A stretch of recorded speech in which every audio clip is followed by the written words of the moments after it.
Afternoon, everyone. Good evening. We are in evening in Vietnam now. So I am Dai. I'm working for the MCNV, a Dutch NGO, who working in Vietnam 51 years, and I working for this NGO 20 years. I'm very lucky to be joined as a PhD candidate in the nutrition sensitive agriculture project. So through this presentation, I just give you some very key information about this project. So the project is starting based on the history collaboration between MCNV and the local and the local contact there. We're starting our community-based project in this area since 2001. By that time, the most of the health priority issue related to diarrhea, related to dengue fever, related to malaria. But in 2008, we suddenly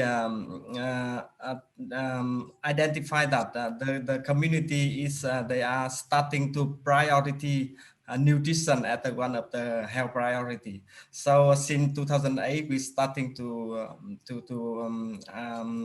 collaborate with the partner to implement the nutrition project. And based on those experience, then together with Free University, we set up the new project under the GCP3 funding. The name is Nutrition Sensitive Agriculture Project.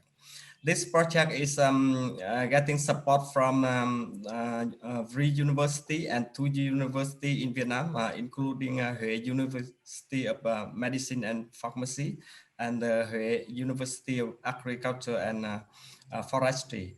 And we also receive the financial support from NWO, the financial support from MCNV for intervention. And especially we receive the collaboration and co-funding from district, public and private in the area. So this is our area. Where we work in is one of the province in the south of Vietnam. They are including both including coastal, midland, lowland, and upland. So this project focused on the upland, and in the red commune, it's indicate very high prevalence of malnutrition and food insecurity. So one of the challenge of food insecurity and also malnutrition in this area that we identify that is the risk of cash crop price. If you look at the figure, you see the fluctuation of the main cash crop price, including cassava and sugar.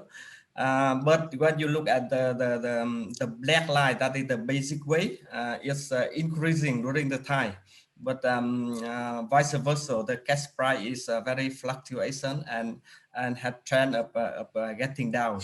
So when I'm talking now, the sugar cane is almost disappear in this area because of the global compete of the global markets.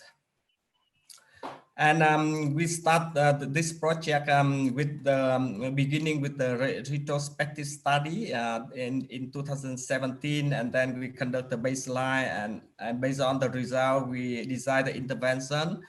And we expect the project will be ending and able to scaling up by next year. But in fact, with the very good result of the project, so in the middle of this year, the district government decided to scaling up in the whole district, and we intend to do the ancillary survey this year, but because of the COVID, so we will move to next in March next year.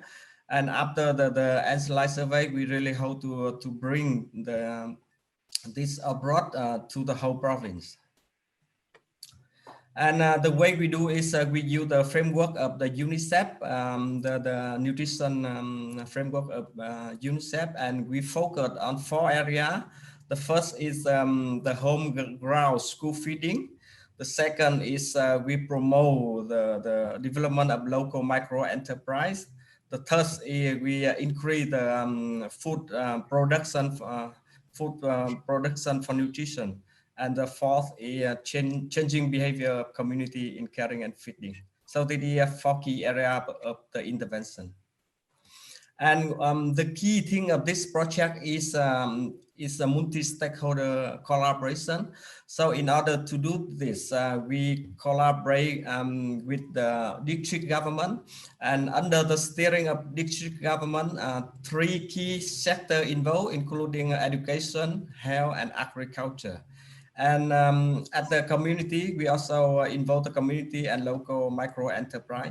So all of this sector collaborate together to support the household who have the children under 5 and pregnant women. And during the implementation intervention, we always consider and try to integrate with the government policy. If you look at the history during last 4 years, in Vietnam, there is quite many policy for the nutrition and for food security. For example, the Zero Hunger program is issued in 2018. The subsidy of school meal also starting in 2018.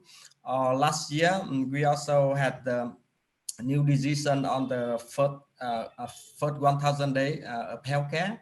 And recently, the government also had a new policy to improve the socio-economic development of the upland community.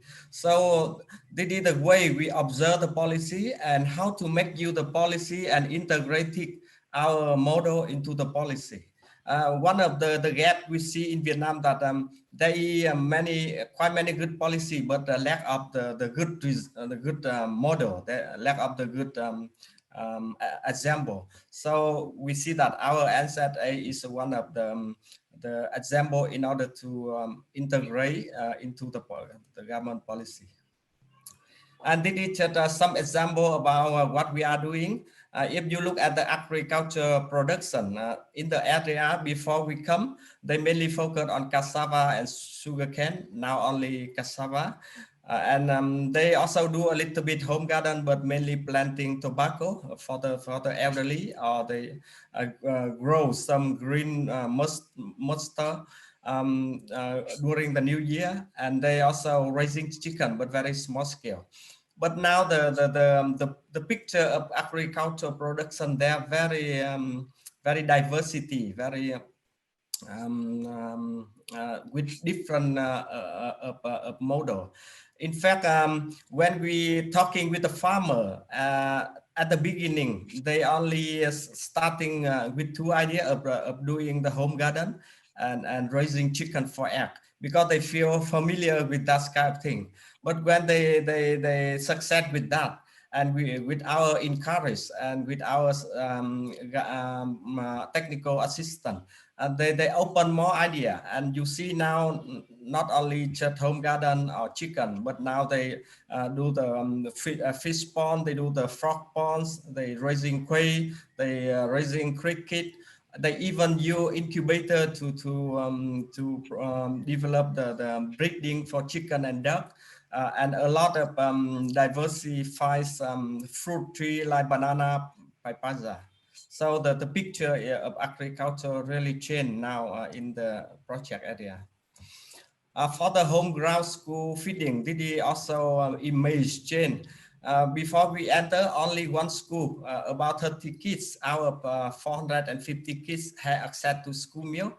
But now 100% of the kids access to school meal, thanks to the model of home ground school feeding. And another impact is about 30% of the kids and now access to semi-boarding class that they never had before. So this is the big change in terms of the education aspect. And since next year, they will continue this without the project support. And if we are in that area 4 years ago, the main food source it come from the external mobile vendor. But now in the community, they also had new local micro enterprise who also sell the food, cook the food, sell the food to the school, to the community. And for the health outcome, it is one of the key impact the partner, and we see in thanks to the project. Normally the annual reduction of stunting or underweight is about about 1 to 2% per year, but last June the government, the health sector, they review and they see that the reduction of stunting is about 3.2%, and the underweight is reduced 7.3%. In fact, next year in March we will do airline. We will have a better picture about this. But they did the review by the health sector. And one of the other impact we see that the multi-stakeholder collaboration create the interrelated impact. For example, if we only intervention on the health aspect, then very difficult for farmers to change behaviors. But thanks to the agriculture intervention, now the farmer they feel easy to change their behavior. For example, when the health sector encourages the farmer to cook the proper nutrient food, but they often said that we don't have that kind of food to cook. But now with the intervention of agriculture production, now the food available for them to cook. So that combination contribute to the impact and to the change. And after 3 years of intervention, we see the horizontal scaling up from 3 village, 5 village, and now up to 15 village, the whole upland village in this area. And the other scaling up, we see that is the vertical scaling up. The vertical scaling up is mean that this model had been integrated into the policy, into the sector. For example, now the home garden, the home ground school feeding model is integrated into the subsidized school lunch policy of the government. Or the agriculture sector, they use their budget to grant for the nutrient crop model of this project. So this we call the vertical scaling up. So after 3 years of implementation, we learned that the diversity of nutrition agriculture production is very necessary for sustain and scaling up the non-cash crop. The second thing we see that the peer-to-peer learning of the farmer is very crucial for scaling up. And the multi-stakeholder approach is very essential, but this can be happen when the local government very strong in steering the stakeholder in collaboration, especially steering the public sector in collaboration. So thank you very much for your listening.